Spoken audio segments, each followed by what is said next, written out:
Hello, this is the first episode of Founders Gambit. Founders Gambit is a show where we podcast with interesting business owners and some awesome people here. I'm Dylan. I'm the least interesting person on this show. I'm here to introduce my friends who are the founders of Hacker School. Hi, I'm Dave. I'm Sonali. And I'm Nick. Cool. Do you guys want to tell me how you guys know each other? Nick and I met in college. I was always late to this class that we shared, and then I would sit in the back and sleep, and Nick would sit in the front and be more conscientious than me. Oh, so you're just known as the kid who just... He noticed me, or I noticed him. At some point, we started working together, and I think my junior year started studying better, or getting more sleep and actually showing up on time. And then I guess that's how we met. And then we took a bunch of classes together and did projects together. I was like you in college. What? I was like you in college. Yeah. Okay, cool. Nick and I met at Open Plans where we used to work together. I was the UX designer over there, and I met Dave through him, where Nick would go off on these secret after-work walks to discuss starting a new company with Dave. And I crashed one of those walks because we decided to go eat Chinese food at Noodle Bar. And that's the first time I met Dave, actually. We called them business meetings. We did this for years. It was very silly. Oh, very cool, very cool. And so you guys originally started with Hackrecruiter. I don't actually know how you guys pronounced that. Yeah, that's it. We pronounce it Hackrecruiter, yeah. So we've kind of followed a whole series of ideas before we got to Hacker School. We started with the idea of building OkCupid for jobs, where the basic idea was we were going to try to do algorithmic matching of people with programming jobs. And we pretty quickly learned that that was not a very good idea. And then through a whole series of other ideas, including Hackrecruiter, eventually came upon the idea of Hacker School. And that's what we've been focused on for the last 3 years. Oh, okay. And you guys originally did Y Combinator under Hackrecruiter, right? We worked on, while at YC, we worked on several different ideas. We started Hackrecruiter actually shortly after our batch of YC ended, because we had decided we had built a separate thing called HireHive, which was video pre-screens for hiring. We realized that that was also not a very good idea, and not something we wanted to invest many years of our lives in.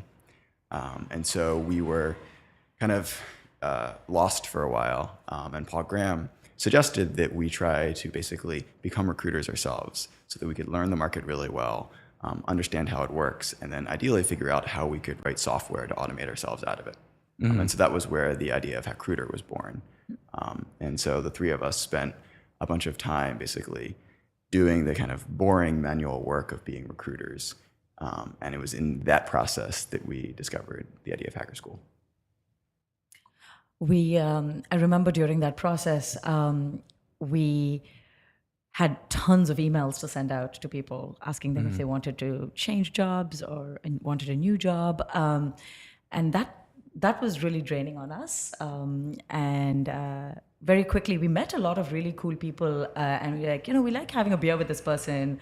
We'd like to, I wish people would just hire them. We know these people are good. And that's when Dave, I'm going to hand off to you. Dave was like, we should just start a school and help these people learn the right types of things to work at a startup. And yeah, I feel like every company has a founding myth, and I think this is not a myth, but maybe over time it has picked up things that are not totally true. I'm not sure, but the way I remember it is, I guess Nick was unschooled as a kid, and I'm sure he can talk more about that. I don't want to talk about that for him, but it's a lot of Hacker School is inspired by unschooling, and then Sonali went to art school. Do you want to explain unschooling for anybody who might not be aware of what that is? Go for it, Nicholas. So unschooling is basically a liberal form of homeschooling based entirely around self-direction and intrinsic motivation. So the core motivating principle is that people learn best when they have the freedom to explore their passions and interests. And so you treat the world as your classroom. You don't have teachers or curriculum in the traditional sense, but instead all of life is education. So your education is a combination of everything from internships to group tutorials to independent study to volunteer work to reading on your own to building forts. Just all of life is basically education. So that was kind of Yeah. my upbringing. And so prior to college, I never went to any sort of traditional school. And so that was definitely an influence in how we've designed Hacker School. Okay, cool. And I guess we've gone on a good while without actually talking about how Hacker School works, like how you guys make money, what exactly you guys do. Do you guys want to describe that for our audience? Sure. Right now, our business model is where we place people at jobs after they finish their time here at Hacker School. So the whole program is run for free. Free for whom? Hacker School is run for free. Sorry. I mean, some people pay, but some people don't, right? No. Well, so sorry. just to step back, just Yeah. just what Hacker School Right. itself is. Yeah. So it's basically Hacker School is like a 3-month retreat for programmers. So it's a full-time in-person program here in New York, where people come from across the country and around the world to spend 3 super focused months writing open source software and becoming better programmers. And the program is free for everyone to participate in. So everyone who comes and works at Hacker School to become better programmers, it's free for them. And the way we make money is we partner with a limited set of tech companies to help them hire our alumni. An important thing, I think, to all of us is that while we make our money doing recruiting, you are not required to be looking for a job at all to come to Hacker School. I think that has made Hacker School better in a lot of ways, because we've had people come to Hacker School who, if we had had a requirement that they needed to be looking for a job afterwards, would not have come, and we would have been worse. Like, everybody would have been worse off for it. Oh yeah, I hear about that. So what we do ask is that if you are looking for a job, that you look through us, and that's kind of how we ensure that we can make some amount of money and keep Hacker School running. But that is definitely not a requirement to be looking for a job to do Hacker School, and there are plenty of people who are not looking for a job. Either they have a career in another field where programming is tangentially related, or they're not sure if they're looking for a job, or they have a job they like. And I think it is important that Hacker School works that way, and it's also important to say. Yeah, definitely. For those of you who don't know, I actually did Hacker School. Oh man, Summer of 2012. Yeah, summer 2012. It feels like a long, long time ago now. And in my experience, so you guys remember Dustin Getz, right? So that guy turned out to be a huge role model of mine after Hacker School. And as far as I could tell, he wasn't really ever like super actively recruiting. I think he I don't know, he's always been like up to like some really, really crazy stuff. But like, you know, meeting people like him who weren't like actively trying to get into like the web startup kind of space, seeing all those kinds of people. There's Carrie Stagg as well, you know, who was really into game development. That to me was definitely very good. And I think a lot of people who are interested in becoming programmers right now are really stuck in web right now. And maybe that's like the most visible or most photogenic area within software at the moment. But I think it's really limiting. And I remember you guys, at one point, you guys wanted, I don't know if you guys are still like this, but you guys wanted to make it very clear that you weren't like a developer boot camp where you would teach people to use like popular web frameworks and things like that. How do you guys like, sorry, I'm trying to come up with like a more eloquent question, but I guess like, are you guys still kind of going forward with like a more like unschooled kind of an approach where people just learn whatever they want? Or like maybe if people are confused or like not really sure what they want to be able to do, like do you guys like guide them down a particular path, or are you still like trying to abstain from web frameworks maybe? So I guess there are a couple different parts to that question. The first is just the general structure of Hacker School, is that we do our best to make it basically minimize how much of Hacker School is kind of prescriptive or coercive. We don't want to force people to do almost anything because that kind of goes against our core ethos. But what we do try to do is provide lots of resources. So Hacker School is in no way a vacuum, right? So we have a team of 5 facilitators who are full-time Hacker School employees, who are all programmers themselves, who are at Hacker School to help everyone get the most they can out of the batch.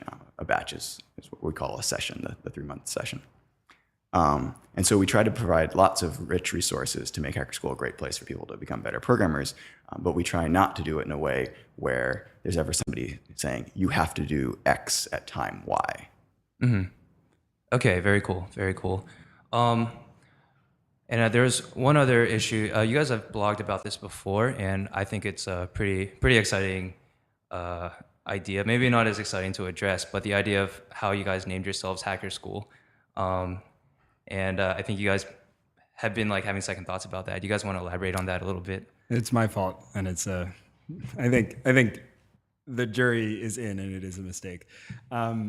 I for whatever reason thought Hacker School was a really good name, and Nick and Sally, I think, rightfully were not so sure. And I was like, oh well, why don't? And we couldn't think of another name, so I said, oh, why don't we just call it lowercase Hacker School for now? Like, it's not a name; it's just like we're starting a Hacker School, like a school for hackers. And then at some point, I think that was part of my plot. People started calling it that, and we upcased the names, and now I think it's caused a I think we're doing I don't think it's a huge deal, but it causes a fair amount of confusion. Both when people are like, "What is this? Oh, it's a school." Is it like when you say school, you imagine like curriculum, and do I get a degree after this? right, Yeah. and also for some people who are coming, hacker schoolers who come from out of the country, there's often a fair amount of confusion at the border. Oh yeah. Are you're coming here to learn to be a hacker? Well, Like that? hacker doesn't have great connotations. I was thinking more about like if you're a school, do you sponsor the right visas? And of course we don't, and we're not a school, and that can be a little troublesome. Yeah. I think where another place where it could be a little troublesome is attracting advanced developers. We've had people say, "Oh, that's too basic for me to go to," based on name sometimes, and until they dig in deep and find out that we're more of a retreat and more of a sabbatical Yeah. for them to take. And as soon as they overcome that hurdle, they're fine. But Yeah. it definitely does, I think, pose a little bit of a hurdle in the beginning. So. And I think the first thing we wanted to talk about was some of the mistakes you guys have made, maybe some problems that you have in your business model. You guys want to talk about that? Sure. So just to quickly recap, the way we make money currently is we work with a limited set of companies to help them hire our alumni. And if they hire a hacker schooler and that person stays at the company for at least 3 months, then that company gives us a percent of their first year salary, typically about 25%. So that's kind of a very kind of straightforward business model, but there are a lot of nuances to it, and it's still totally unclear whether or not it is basically a sustainable business model for us and a good way for us to actually sustain and grow Hacker School. So there are a number of little edge cases and challenges with it. Historically, and I think what's really important to us is that our top priority has been to make Hacker School as good as possible, and just basically make Hacker School the best place to become a great programmer. So that doesn't mean that we don't care about making money, but it does mean that in terms of the order of our priorities, making money kind of comes in at number 2 behind making Hacker School really great. But that means we have a lot of challenges for actually making money. So for instance, we, as Dave mentioned earlier, admit people regardless of whether or not they want to take a job after Hacker School. So maybe they're in the middle of a PhD program and they still have 2 more years of that, or they're undergraduate students, or they're taking a sabbatical from their job, or they want to be freelance programmers, or they've recently accepted a new job. That's actually a new problem that we've run into in the last few batches, where it's more and more common for people to accept a new job shortly before coming to Hacker School, and then already have that lined up for after the batch. So these all kind of present challenges to our current business model, because these are all basically people that we cannot, that we can't not make money from, at least in the immediate future. So that's like just kind of a fundamental issue or challenge that we're still struggling with. I mean, like mistakes we've made, I feel like we've made tons of them. Trying to think of like things I wish we knew Yeah, one interesting thing that Nick told me a while ago was that, like, I think a lot of companies talk about writing software being expensive, and then I think Nick was casually saying like, "Oh yeah, and when we find these things, software is cheap, so we just write software to automate it," which was a very like reverse process, and when I or a reverse process from like how I would have expected people to approach the idea of writing software with like maintaining software and all that stuff. And then when Nick, like when you elaborated on it, you said that previously you had made the other mistake, the more typical mistake where you wrote software when there was no like actual like market gap to serve or anything like that. Do you guys want to elaborate on that? I mean, that's it, right? Yeah. Like we wrote a bunch of software that didn't really solve any problems, and I think it has made us reluctant to write software now in cases where we probably should. So we trying to write more software. I think there's kind of like a meta mistake that we've now made instances of this in multiple ways. So the software is a good example where early on we wrote a lot of software that turned out not to actually solve any real problem, and we just threw out. And then we kind of learned that lesson, and so we kind of overfit to that to not write software even when we should. Another place where I think we've done this is early on. I think it was very important to the beginning of Hacker School that we basically Hacker School was kind of all of these things I'm about to say have very negative connotations, but I don't mean them in that way. But Hacker School was kind of isolated or cut off from the rest of the world, and we tried to define a new type of community that wasn't really directly connected to the rest of the programming world, and certainly not the rest of the startup world. And that was because there was a kind of a specific type of culture we were trying to cultivate. And I think that's another example where we've made a mistake in that I think it was important that we did that 3 years ago, but it's become more and more important that we interact and communicate with the outside world. And that's something where I think we're still lagging behind, and that we don't do nearly good enough job of actually sharing with people outside of Hacker School what's actually going on inside of Hacker School. And something there is we don't prioritize it into our day or into our month's worth of routine. We just it's a mistake because we recognize it's there, and then we just push it away further. We're like, oh, we just don't have the time for this. We have all these 400 people to care about, and they're more important to us than worrying about what the startup world thinks of us. Okay, yeah, that makes sense. Do you guys want to explain for the audience what exactly the Hacker School culture is like? Because I know for me, as someone who did Hacker School, that was a huge reason why, like, I feel like we all like enjoy it so much, and why we become such like immensely programmers after that. Even for me, like 2 years after Hacker School, like Hacker School values guide me for like how I want to grow as a programmer, and for a lot of things, even outside of programming. But so yeah, do you guys want to elaborate on that? I know you guys have like a few like social rules that I'd especially like you guys to talk about. Sure, I can start off and hand off to both of you. But step back, when we do admissions, something that we look for in an incoming Hacker Schooler is how sharp they are. We don't mind if you don't have degrees or the right appropriate degrees. We don't care what your background is. Do you want to learn? Do you want to become a programmer? Are you intrinsically motivated, curious, thoughtful? And fundamentally a nice person, like you care about your surroundings and people around you. And all these sound a little vague to be doing admissions on, but we get a pretty good handle on this during our admissions process.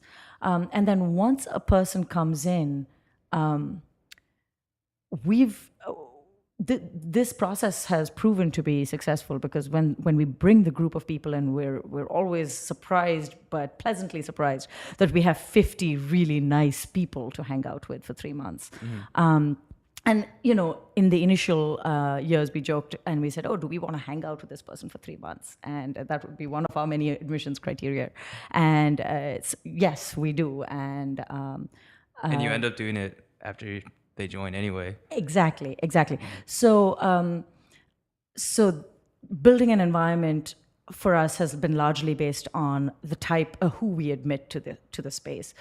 So that's number one. And then number two is, once the people come in, we have a set of social rules, as we call them, in place that help everybody navigate Hacker School.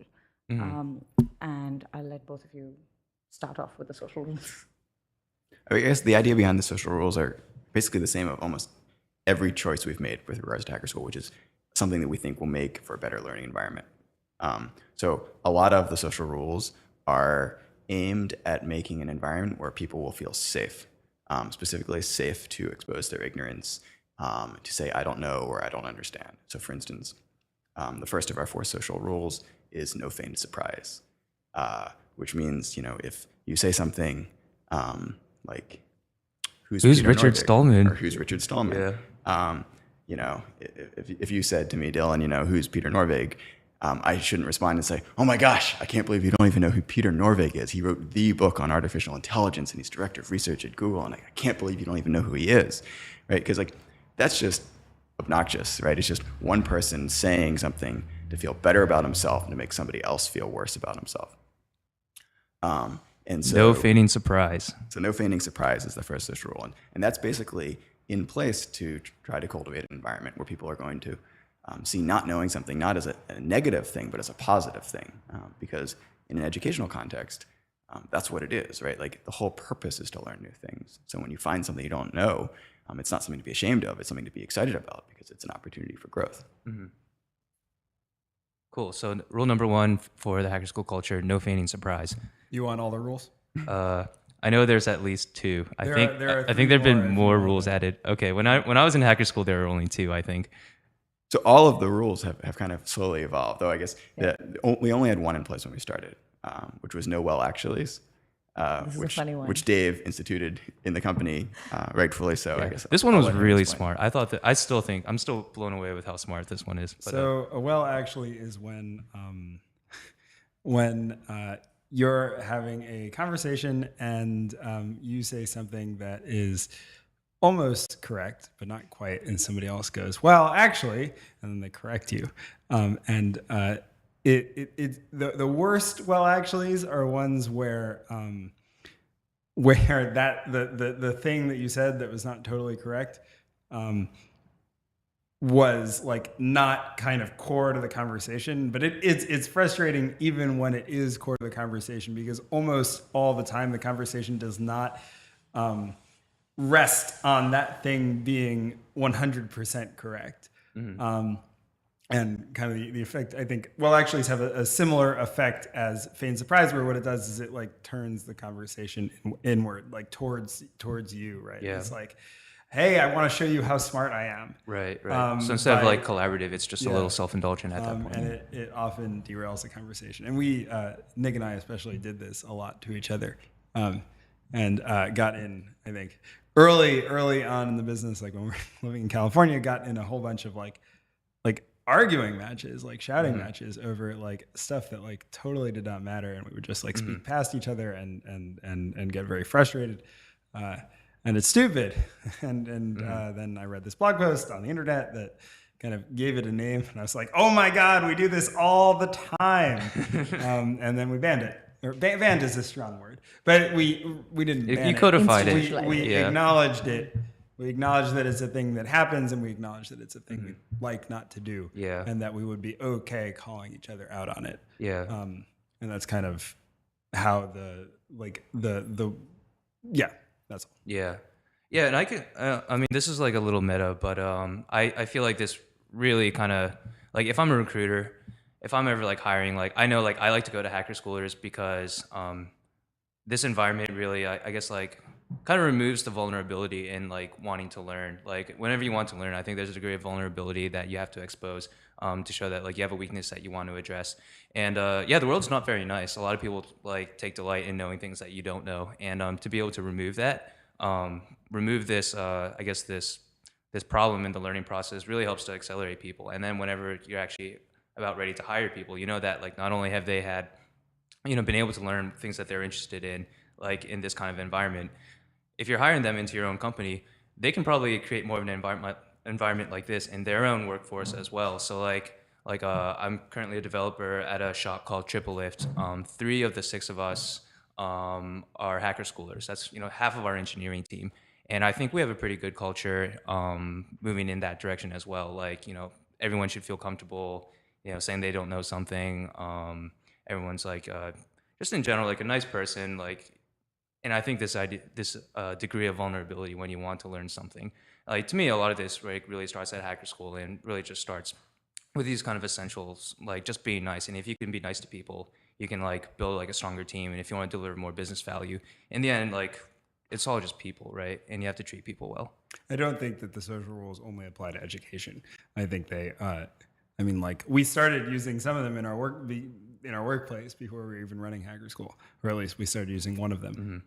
And I haven't tried the others in a non-educational environment, but my hunch is that they apply rather well outside of like a retreat or a school or a workshop. Yeah, that totally makes sense. Okay, cool. So rule number 1, no feigning surprise. Rule number 2, no well actuallys.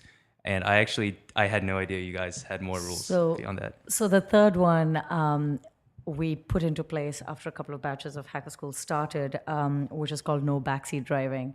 And this is something, again, we witnessed it. It was a little, destructive is too large a word for that, but it definitely caused disruption. It disrupted the environment where people it's a small room, a whole bunch of people are sitting and working. You hear across the table or across the room, someone's working on a problem that you have an opinion on, and then you start lobbing your opinion across the room to potentially help them. But what it does is it disrupts the person who is trying to solve that problem, and maybe the person who's partnering with them to try and solve that problem. They're working through it, and they might not be going down the right path, but they're going down some path. And I think there's a lot to be learned from exploring down a path, realizing that's a dead end, come back, go down the next one. But by just lobbing comments across, you're basically breaking the entire atmosphere in the room, and it's not really helpful. So the way we've implemented it is, don't just backseat drive. If you really have an opinion, step up and ask to join the conversation, and then help them out. But even before you do that, think twice, let them go through their own solving problem, catch them at lunch or something and say, hey, listen, I couldn't help, but over here you were doing this thing. By the way, I've used this other library that's really helpful. Try it out. And definitely share your opinion, but share it in a constructive way where you step into the conversation completely. So, so you have full context of the conversation, what they were trying to solve, why they were going down that path, Okay, so. Cool. And you said there was one more? And the last one, it's called No Subtle Isms. And that basically addresses sexism, racism, homophobia, etc. Okay. You guys did a great job of creating like a very inclusive culture. We're still working on it, and it's something that's extremely important to us. I think tech in general is pretty progressive with a lot of these things, even though it's like, there are still some problems like in our space in general, but like even within like what I would consider to be a more progressive space, I think Hacker School is especially progressive. Yeah, I'm sorry I cut you off. I was gonna say, I mean, just basically all of these things again tie back into making a better learning community. So the goal of like no subtle isms is to address. So it's not about like a code of conduct or like blatantly racist or homophobic or sexist things. Obviously, that would be totally inappropriate at Hacker School. The idea with no subtle isms are doing things that are very like subtle, that might make other people feel uncomfortable, that you might not even notice you're doing. I guess that's kind of a trend of all of the things, right? Like well actuallys and feigned surprise and backseat driving are things that are not a big deal, right? It's not like you're a bad person or even a bad Hacker Schooler if you do them. It's just little behavioral tics that sum up to make kind of a worse environment. So with no subtle isms, the idea is to do everything we can to basically make an environment where people from all types of backgrounds are safe and comfortable learning. Okay, very cool. So an example of it could be something super simple. We address people, hey guys. It's really, really small. We all say it all the time. But just subtly changing that to say, hey y'all, or hey everyone, or, just so simple that it's I'm more totally inclusive. guilty of that exact. All of us, Yeah. and that's how subtle it can be. Is any one of these? It's a quick pressure valve release. Got it. That's the idea Okay. with the social rules. It's Oh, man, it's so simple. I'm feeling awful now. No, I've been wanting to hire a that's the thing, female it's not engineer about for a feeling really awful. long time, and like just in wanting to hire a female developer, it's like I have to yeah, even in my code review, some of the other developers would be like, yeah, like I don't really know if a lot of these like random comments are like appropriate if you want to like hire like female engineers, and it's like, oh, you're right, yeah, sorry, I got to change it. Yeah, I think the thing is, again, going back to what Nick said, it doesn't make Yeah. you a bad person. It's more the summation of it. That, Yeah, well, I that- mean, like that even adds if up. a lack of like a lack of bad intentions does not like mean like it's going to be a good result, right? Like it takes a good result, good action to make a good result, and yeah, I don't know. And I think I think the other side of the social rules are equally important. The ability to receive them nicely, like to be to be able to, that makes you grow up as well. When I remember the first time I got called out for a subtleism by my coworker, went home and I felt so bad about it. And Yeah. the next day, my coworker was like, "Look, it's just a thing that I wanted to point out." And I was like, "Wow, you've just changed my entire life. I don't believe Yeah. I used to say these things or do this." And I did feel bad, but the idea is not to feel, not to bring yourself down so Yeah. much. Yeah. The idea is now it's on my mind all the time, and where I address people is important, and Yeah. it's just in my Yeah. it's in my consciousness now. Okay, very cool, very cool. So how does this So no, I know like the press like oftentimes like lumps you together with other types of companies that also like make money off of recruiting, and you guys might not like that, but this is like very clearly like a very different business model in my mind. Do you guys want to maybe elaborate on like who are some people that some people might consider to be your competitors, and like how you might be different? So are like a lot of people think that our competitors are basically boot camps, which are these kind of learn to code programs for people who have little to no programming experience to come in, pay $10,000 or $20,000, and spend 12 weeks learning the bare minimum of Rails or some other web framework to be able to get a job as a junior web developer.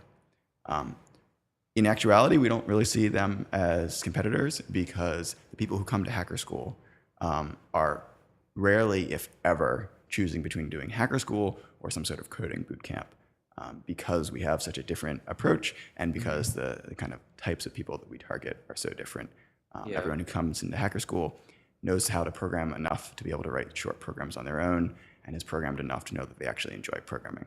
Yeah. And also just our general structure being all based around intrinsic motivation and self-direction rather than a very rigid boot camp-esque experience means that we attract very different types of people. So I think in actuality, our competitors are something completely different. They're employers, basically, Yeah.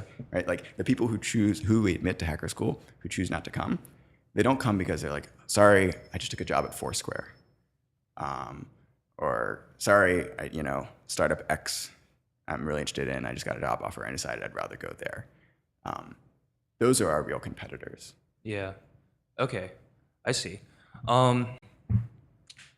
So how do like the way I see it right now, I guess there are two different kinds of like maybe marketing problems that you guys might have. One like looking for new hacker schoolers, and then the other one looking for like good fits for companies to hire hacker schoolers. So like we talked a lot about, I guess, the problem of like finding good hacker schoolers and cultivating an environment for hacker schoolers. Now, how do you I guess like create some value for your partners then? So for instance, like my company TripleLift is a hacker school partner. You guys place a lot of people at Etsy, I know, and like many other companies. But yeah, do you guys want to elaborate on that? You mean how we find companies, or like I how guess we choose which companies we want to work with? Yeah, definitely that one. So this is definitely something we've done a terrible job with, which is we've done almost no outreach or marketing to attract companies to work with. most of the companies that we work with are companies that we either knew initially and had friends at, and we thought were good places to be a programmer, or are places like TripleLift, where TripleLift hired hacker schooler Kevin from the third batch.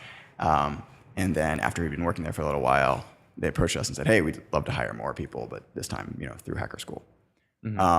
So we haven't really done a good job of that kind of outreach and marketing thing. I think that's something we need to do better with in the future, and we'll be focusing more on. But I guess a challenge for us is in figuring out, I guess there are two challenges.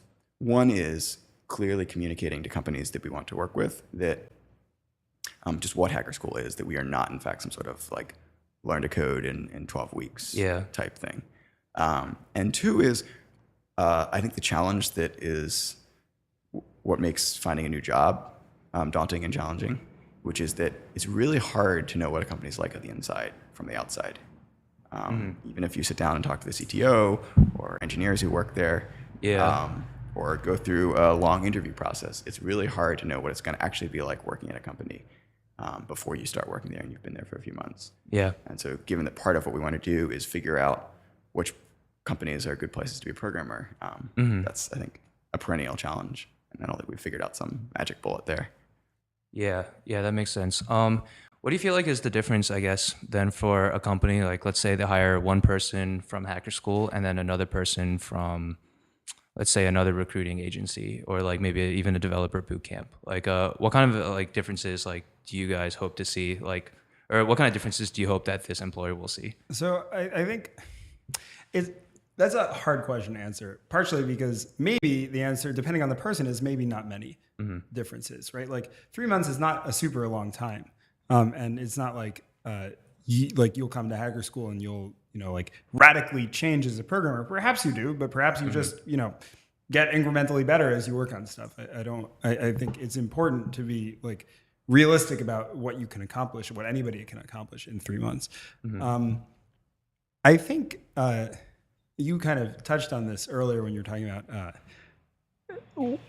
like the value of hiring people who have been exposed to the social rules, but I think you get like you get basically all the things that Sonali said, right? You get like smart, intellectually curious, and nice, and committed to like wanting to be in an environment like Hacker School. Like, I don't want to like crow too much, but I think when people come to Hacker School, they're like, oh, this is like an awesome environment to be in. I would love to continue to be in this environment or environments like this. So I think you get people who are attuned to the environment they work in and kind of like want more things that are like Hacker School. Compared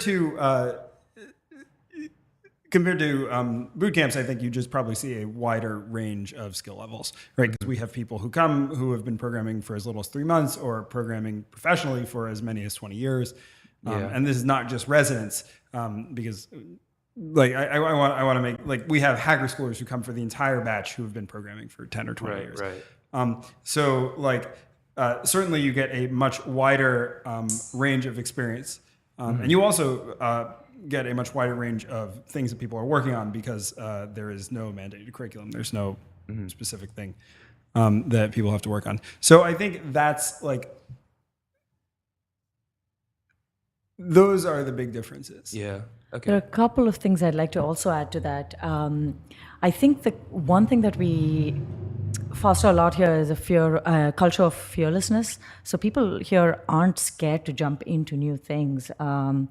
And I don't know if that's necessarily something that's available across the board. Actually, that's a good point that I don't think we really talked about yet. Like, one of my favorite things that I took out of Hacker School is, I guess, a Hacker School value of opening the box, like not being afraid to open the box and find out how something works, and like refusing to accept that something is just magic.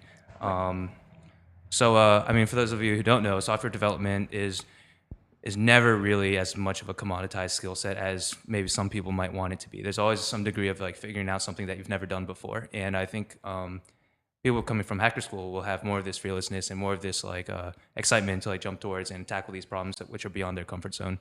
And ultimately, I think a lot of these, like, if you're working on very complex software problems, like, you're going to need people who are going to be able to do that. Absolutely. So that's something that's really important. And The second thing is, shoot, it just went straight out of my mind. I'll get back to it. Okay. But yeah, Okay. there's definitely the idea of hacker schoolers aren't scared to spend the entire 3 months working in language Yeah. A and then joining a company that uses language B, and Sure. these are Okay. things that are okay. Yeah. And I do want to, I guess, like point out, because I don't know if we made this explicitly clear, like hacker schoolers don't actually get any kind of reward for participating in hacker school. Like there's no degree, there's no certificate, there's like literally just like the experience that you want to get out of it and a shirt, right? And that is by design. Yeah. So, like we like kind of philosophically believe that that's important, because part of what differentiates hacker school from traditional schooling is that it's based around intrinsic rather than extrinsic motivation. So the idea is that people come to hacker school because they care about becoming better programmers, not because of some further end, like they want the degree or the certificate or diploma or something like that. Yeah, very cool, very cool. And actually, one thing that my boss told me that what he really liked out of hacker school is just knowing that people from hacker school are just really going to be passionate about like programming in general. And yeah, if you want to hire somebody to do a job, it'd be nice if they were passionate about it, right?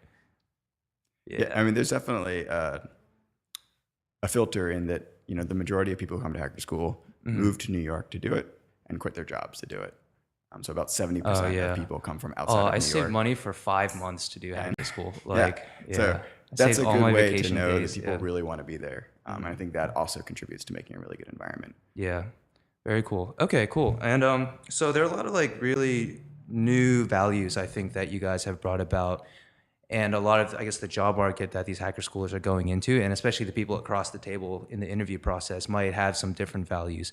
So for instance, like for me, like I would be super excited if there were hacker schoolers like who wanted to study like, let's say like functional programming, for instance. Like functional programming is a style of programming, like a lot of it's founded on like certain subsets of math, and it's like, it's something that's, as far as I can tell, is very popular in hacker school. But a lot of the jobs out there, like a lot of people there have like kind of like maybe a little bit of an old school mentality for this particular style of programming, and they'll say like, oh, this isn't like practical, this isn't like, we're building real enterprise applications, we're with X digits of revenue on the line every month. So yeah, I guess there's like a clash for like what like some particular employers might want to see in someone who they want to hire, and then like maybe what hacker schoolers might want to see, or maybe in yourselves, what you guys want to see in like some people like hiring hacker schoolers. Does this like create like a big problem? I think it's just a balancing act. Like I think like I think some people really just want to be like, no, you just need like 2 years of experience with this framework that we use. Like maybe they could care less about like your exciting open source contributions. Right. So I think for like if the way that you hire is very rigid like that, where you're like, I need 2 years of experience in this particular thing, I think you're probably just missing good people. Yeah. Because a good that is just like a poor way to measure somebody, because somebody who's a good programmer can probably learn quickly the thing that the particular piece of software that you use that you want somebody to have 2 years of experience in. And I think that somebody with 2 years of experience, like, is it good experience? So but it's really that black and white, right? It's really companies saying, we will definitely not accept anybody without 2 years of experience. And so then I think the question is like more nuanced than that. So like, obviously if people were saying that, then it would be really easy for us to like be up here and be like, companies are wrong, the companies that say that are wrong. Right. But it's not, it doesn't, I think, happen like that. I think it's I think it often happens that the set of things that companies are looking for are different than the set of things a particular hacker schooler has worked on. And is there a right or wrong thing? Well, like sometimes yes, sometimes no, right? Sometimes we feel like, oh, this company's interview process or the things that they look for are like not like it's not going to help them succeed, right? The goal for an interview is to figure out if you'd want this person to work on your team based on, you know, like whatever the important things are when you're working with them. And sometimes interviews are like not a very good proxy for that, and other times they are. So it certainly comes up for us. It comes up where companies make what we feel are like wrong decisions, and we're like, oh, they should have hired this person. They don't see that this person is great in all these ways, and the things they're looking for are like making it harder for them to see that fact. And it's something we have to deal with. Certainly, like we've started doing on, like this is, I think, a tangentially related example, but we've started in the past 2 batches doing interview prep on Fridays. Optional interview prep if you want to come. And it's not about like, it's not us saying, here is this other set of things that if you really wanted a job, you should probably know also. And it's more acknowledging that like interviews are not always exactly what, like, are not always good proxies for what it's like to program with somebody. And you may have spent a bunch of time programming and feel like, you know, really comfortable with programming. Then you go into an interview and are asked to write a bunch of things on a whiteboard. You like you know, it's a new situation. You feel nervous. So the kind of goal with interview prep is to like help people not be nervous at interviews and help people kind of like know what to expect. But this is like also just like us, like I think having the interview prep, and I think it's been a really good thing that we've had it, is like implicitly us acknowledging that kind of friction is maybe the wrong word, but those two like sometimes opposing forces that you brought up, which is that, you know, like employers want one thing. Yeah, it's like we offer another thing. Exactly. Yeah. So, okay, cool. What is like, I guess the biggest problem that you guys are like are all like have like different particular problems that like might keep you up at night or something like that. But like, what is like the biggest problem that you guys have right now with Hacker School that you're willing to share? I think the biggest challenge for us is overwhelmingly everyone who comes out of Hacker School who wants a new programming job gets it. The vast majority do. But unfortunately, the majority do not necessarily take jobs through Hacker School. And so solving that is a major challenge for us in basically making Hacker School a truly sustainable business and a growing business. It is not. We are not sure yet if Hacker School is sustainable. It's certainly sustainable in the short term in that we pay our bills and stuff. But we are not paying market salaries yet. And we like for this to be a long-term business, we have to be. Yeah. Makes sense. Okay, cool. So I guess what is the dream then? Like if everything works out like as well as possible, like, you know, I guess like, you know, placing like, you know, your Hacker Schoolers, that would be ideal. Is there anything else that you guys would really, really love to see in place? Sure. Like, I mean, this is like more space maybe, or larger batches. Well, maybe. I mean, I guess it's like yearly Hacker School conference. I think that for me, I think this is probably like the answers to this question are personal. Yeah. Like the dream is like changing, like, you know, like changing the way people think about education and changing, kind of empowering people to, especially like programming is like an awesome, wonderful, like intellectual activity that you like happen to also be able to like make a really good living doing. And so like, it's cool if we can help people like kind of reap the benefits of that and like become programmers or become better programmers and get to spend their time at work doing things that are like really pleasurable. I also like, I think we all care a lot about education and you know, like we wouldn't have structured Hacker School in the way that we structured it if we didn't believe that, at least for programming, and I think for a lot of other things in the world, that like relying on intrinsic rather than extrinsic motivation is like a way to like a better way to learn. And certainly we've like slipped on this occasionally. We've made mistakes, but that like that kind of stuff is really important to us. So like to me, at least, like the dream is that the dream is more people believing that this is the right way to go about helping people learn. I mean, there are dreams for Hacker School. Like, sure, we'd like another floor. We'd like, make more money. We'd like a faculty lounge and like all sorts of stuff. Yeah, I think sometimes when we get into the nitty gritty details of running the business, I always get pleasantly surprised when someone gets a job and they're so excited. And we've had people come back from your batch and earlier who was like, Hacker School's philosophy hit me 6 months after I left. So we know this idea is still alive in people's minds. I'm 2 years out and I'm still learning from Hacker School. Yeah. Like, literally 2 years out. Yeah.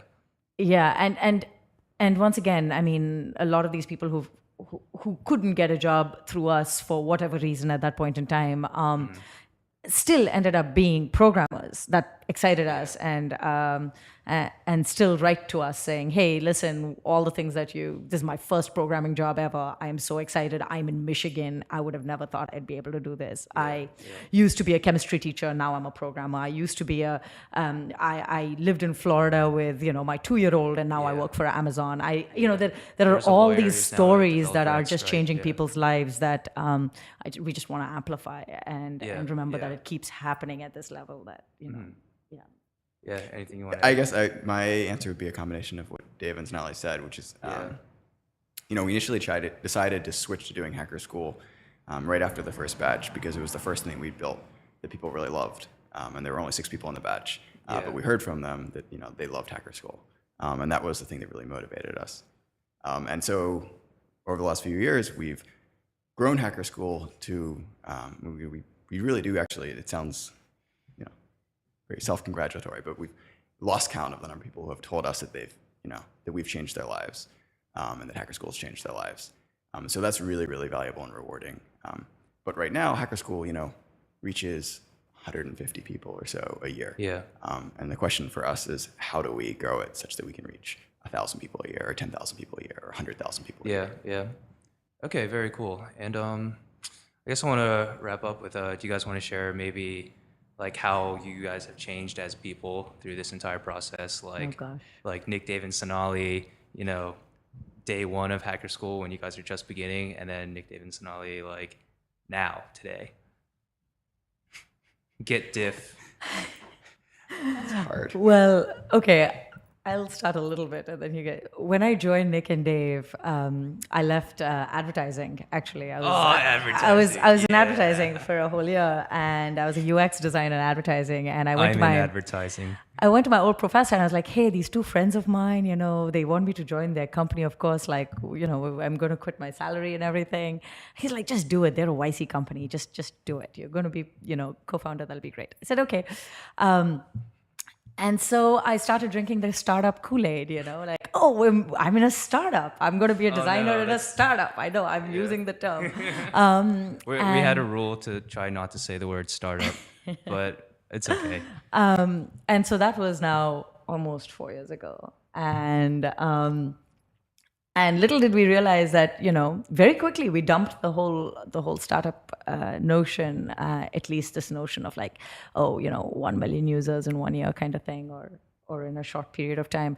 And we've changed. We've built a community of people, and that's been an interesting trajectory or an interesting journey. So yeah, and I've really, really, really enjoyed that, and I think there's a lot of challenges and value that's being posed in terms of designing environments that we face on a day-to-day basis, and where everything here is as deliberate as it can be. It might sound ad hoc, and it's being experimental and being deliberate can go hand in hand, and I think that's what we do a lot of. Cool. Changed a lot doing that, yeah. Okay. Yeah, Nick, how do you feel like you might have changed as a person? It's I don't know, it's hard to enumerate all of the different ways, and it's also obviously hard to tease out what comes from working on Hacker School versus just being alive for several years. I don't know. I mean, very related to Hacker School is I think Hacker School has helped me become a better programmer. I think I have spent way less time programming probably since we started Hacker School than I did in the previous years. But I think the time that I spend programming and the way that I've approached programming in large part because of kind of the Hacker School philosophy, I have grown more in that time than I did previously. Okay. I think this is going to kind of sound maybe like a little mushy, but like I've become more empathetic, maybe. Like I think I used to be much more dismissive of like people who thought differently than me or people who had a different background than me. And I like cringe a little bit like at like some of the things I used to do, and I of course still do these things, and I cringe when I do them, and then I like go home and feel bad about it for a while. But that like I think for me is like the focus on like creating an environment where that is conducive to learning has forced me and very often to like kind of like look inward and examine my you know, like whatever my preconceptions were that might be like making it harder for somebody to learn, or even like acknowledging the fact that like I am probably doing things that make it harder for people to learn. Yeah. And like getting practice, like acknowledging that and like looking inward and being like, yeah, okay, I see this thing I'm doing. It's not a good thing, but that's okay. Like, and just like being able to like do that, or to like try to put myself in somebody else's shoes and be like, what is their experience at Hacker School like? Yeah. I've like gotten to practice that a lot. And I think it is like it changed me quite a bit in a way that I'm like not sure would have happened were I not involved here. Yeah. Yeah, very cool. Yeah, very cool. Where can the users, or I'm sorry, the users? Wow. I'm gonna go home and feel bad about that. I feel $5 in the awful jar. right now. A lot of money in the jar. Yeah, where can people go to find out more about Hacker School? www.hackerschool.com. Wow. It's a great website. Wow, nice. Domain only cost $500. Oh no. It was a steal. Okay. Yeah. Thanks, you guys. Thank Really you. appreciate it. Thank you. Yeah. All right.